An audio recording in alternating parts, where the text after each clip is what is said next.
is a pretty good one. But you can also take an audit of like, she extends pretty well, right? We had a kid in here yesterday or Wednesday, and I was like, all right, let me see extension. And he goes, okay, that's it. And I'm like, that's it? He goes, yeah, that's as far as I can go. I'm like, okay, we're missing. He is. And then I was like, all right, we're missing some stuff. And what's crazy though is like, they're going to go and run, and guess where they're living in that extended posture. So those are just some pieces that you want to kind of run through your head. Is like, great, I know that her joints can kind of get through all these ranges of motion. Right now, the only thing that's kind of glaring at us a little bit is like probably the hurdle step and maybe the trunk stability push-up, but I'm really not too worried about it. We'll see what this rotary stability test looks like too, and then we can kind of put together a little fake workout based off what we know. Alright, so rotary stability, you're going to go hands and knees, thumbs touching, toes curled underneath. Alright, we're going to try to go same side first, which means we can shift a little bit. I need to keep my chest over the board. Right, so I can't be like way up here. And we're going to try to extend the arm and leg at the same time, come in, touch elbow to knee, and then back out, and then down. I bet you can do this. Now, okay, if it looks like this, it doesn't count. Alright, if we can't do that, we'll go opposite arm and leg, elbow to kneecap, and then back out. Let's try the other side of it, pal.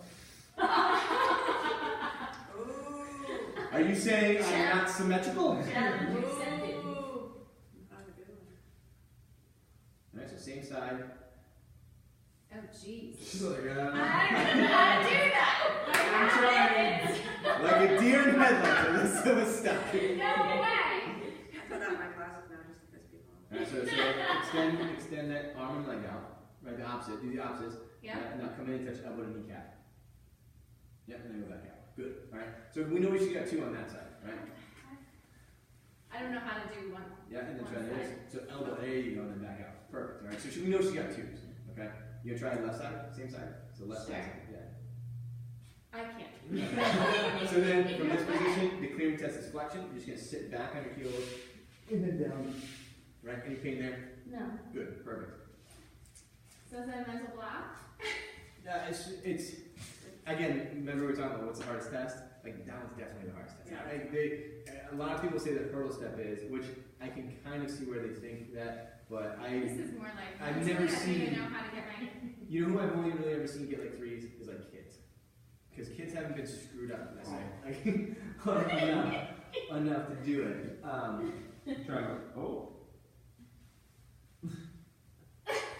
What? Is it a board? It's because you're so close in, so you're closer than shoulder and hip. Yeah. Otherwise, you're On just the like, board. you want to lean. Yeah. So if we were gonna add this So up, either it's not as. right, we would go. She got 2 on deep squat, 1 on hurdle step, 2 on inline lunge. So that gives her 5, plus 3 on shoulder mobility and active straight leg raise. That would give her 11. Plus the 1 on trunk stability push up, 12, and then a 2 on rotary stability, give her 14. Right, which is like pretty much the same as if she got all 2s. Right. Again, total score doesn't mean that much. I tracked a bunch of our, the place where I used to work in Massachusetts. I tracked like 90 of our clients and compared like, all right, who had 14 and above and who had 13 and below, and kind of ruled out also some painful people as well. The average weight for people that had 13 and below for females was like 20, I think 1 pound heavier. Right? The average weight for males that had 13 and below was like 30 pounds heavier. So is it as you get heavier, your movement goes to crap, or is it as your movement goes to crap, you get heavier? I don't know, but there's a huge correlation, right? So we had a 14. Things that we would look at. Let's just play with trunk stability for a second. 2 seconds. Line your back. Alright, so let's pull your knees up in the air and let's get your hands straight up in the air. Okay? So hold that. Now extend an arm and a leg, opposite arm and leg. Alright? And then bring it back, and let's try the other side. Good. Alright, so you feel this tightening up when you do that. Good. Bring it back. Let's just give her some feedback, and maybe we can see really how strong, because our trunk stability push-up is a high threshold strategy, right? Which means it's not so much like the other ones, which are a little bit more reflexive in that, you know, this isn't really hard. Right? I just have to kind of be conscious of what I'm doing. Whereas I gotta really exert some force.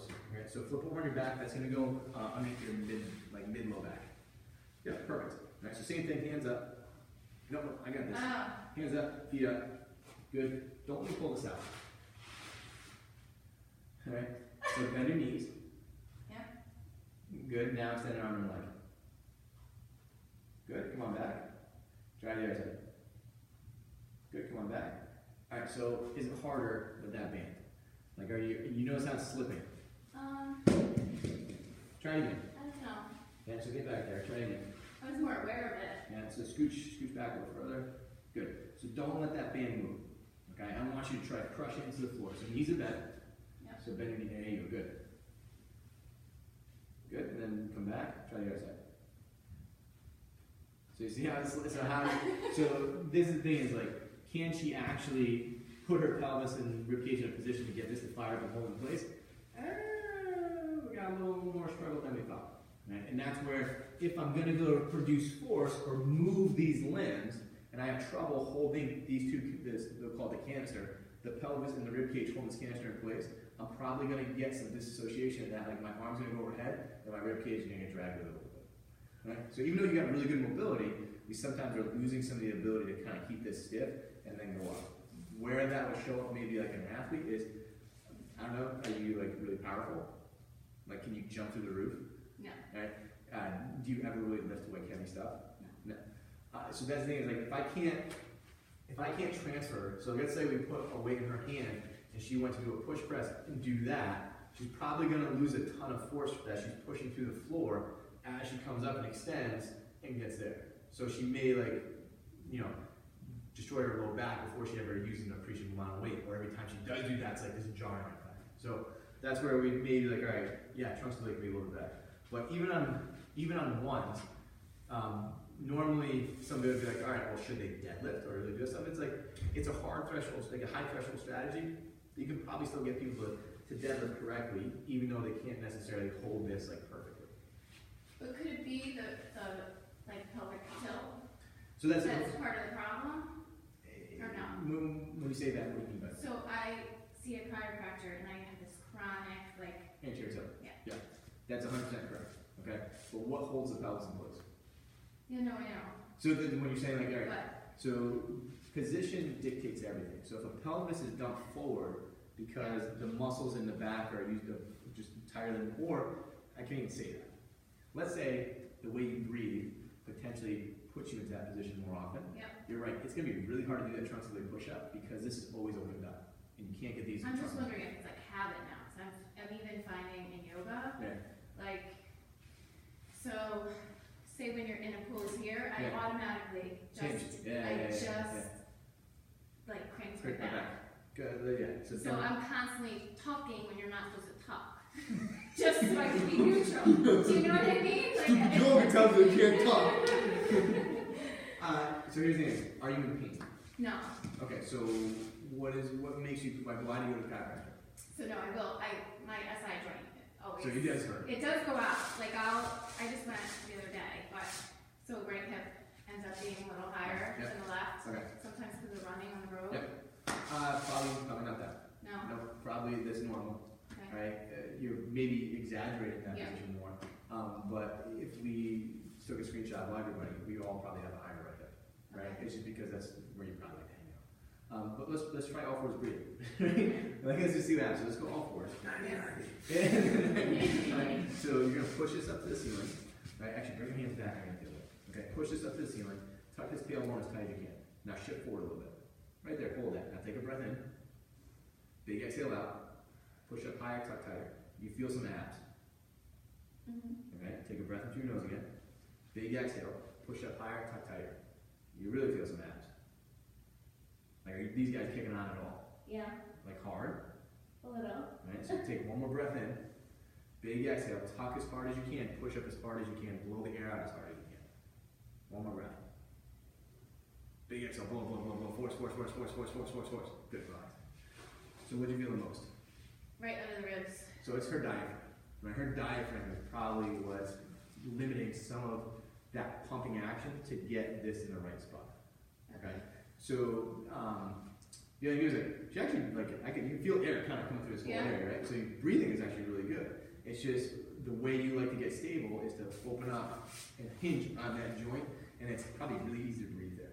Okay. As opposed to almost like it's gonna cramp right here. Oh yeah, yeah. Right, so Like it's right under the yeah. sternum. She's just never in this drop position, and her muscle is like, I don't know what we're doing here, and it's really hard for me to work. Or I've never been in this position. It's the same thing when we have like kids do our half kneeling hamstring ones. Like, holy God! When are they ever controlling a hamstring with a fully flexed knee against gravity like that, and a pelvis that's neutral, right? What you usually see them try to do is they'll go and arch their back to try to reposition their pelvis where they normally feel like they're strong, right? So do that one more time, and let's try your trunk split push-up one more time. Nice and big upper back, tucking the tail, and then just shift forward a little bit. Right there, there you go. Yeah, big exhale, push up and tuck tighter. Don't push back, stay forward. Good, get one more breath there. Blow out hard, hard, hard, hard, hard, hard, hard, hard. Excellent, perfect. All right, let's go. Hands, chin, right, elbows. Now just think about pushing straight up. Don't try to shift forward. Yep. Good, come on like that. Do it one more time. You're good, you're good. Right. That looks better though. So what would you notice on the first one? I probably arched my back a little to get up. Okay, was it better than the other one? Yes. What do you guys think? I don't know. It's a lot of anything. Let's just try it. It was like, pop, pop, pop, no! Popping joint. 4th of July. I thought it was better, right? And then on the second one, you reverted right back to your normal strategy to try to like go into that to get stable. So again, I think, did the first one feel different? Yes. Okay. So that's where we'd be like, all right, like if we're looking at correctives and stuff like that, we should show a pretty quick change in whatever we're assessing. And it should be fast, right? If you see something that kind of like the second one, like yeah, we can see a change. Like that, whatever input we did had no effect. So that's where it's like, if it's a motor control issue, which is kind of what you have, you should quickly see this like immediate change in the something that oh wow, felt very different, right? Which is kind of like that, and the fact that you can feel it. So I should be doing that breathing all the time? Not all the time. Like No. I would do it probably while you're doing your yoga class Okay. to kind of help give you better awareness, right? So like, because you're already doing it to some degree, because you're right, this is a really bad position to hang out, right? Over time, Yeah. right? So if I can feel this, and then do this, now I'm actually, because what's happening is when I go into this position, I'm actually pushing into like the front of my hip capsule and just entering on my sacroiliac joint and my sacrum. And it feels like a stretching the hip. You're not stretching any muscle per se, you're just stretching all the ligaments and tendons, right? But yeah, I would do that like throughout the day. You may be able to alleviate this really fast, Okay. right? So, because as soon as you get this down, right, it'll take out the pressure of this the Okay. joint kind of getting stuck, right? It shuts off those little back muscles. Okay. The other too is her hurdle step is a one, right? So now we're kind of looking at, all right, I've got this rib cage that kind of likes to hang out here, and then when I go to bring one foot up, it kind of wants to do that. So we're kind of putting some pieces together. Maybe this femur doesn't come up so easy because, and you said the chiropractor's telling you you're stuck in anterior tilt. Yeah. If the pelvis is dumped forward, there's no way that hip is going to come up in front. It's got to turn out to get more space to bring it up over a certain level. So like you may be cool here, but if I say, let's try to get you over that hurdle, you're going to kind of do that little guy. Yeah. If also we tilt that back and we get this in place, this might go, oh yeah, this is much easier. Right? Do you ever get like cramping in your hip flexors? Here's the part too, like she squatted awesome, right? Her inline lunge is really good. So for someone like her, our training ability is really high. The only thing we'd have to do is like, yeah, you probably need to put some of those things in your warm up, so you kind of restore a little capacity, and then you probably go really far, right? But you don't train in lunch up, so okay. You gotta start though. And the thing is, like, she scored a 14 as a total score. All we really have to be worried about is kind of keeping her where she's at and just bring up some of those ones. The trunk split push up, I actually don't really care that much about. You can have a 1 and still be a rock star, right? The hurdle step, that's a little more concerning, especially with someone that's got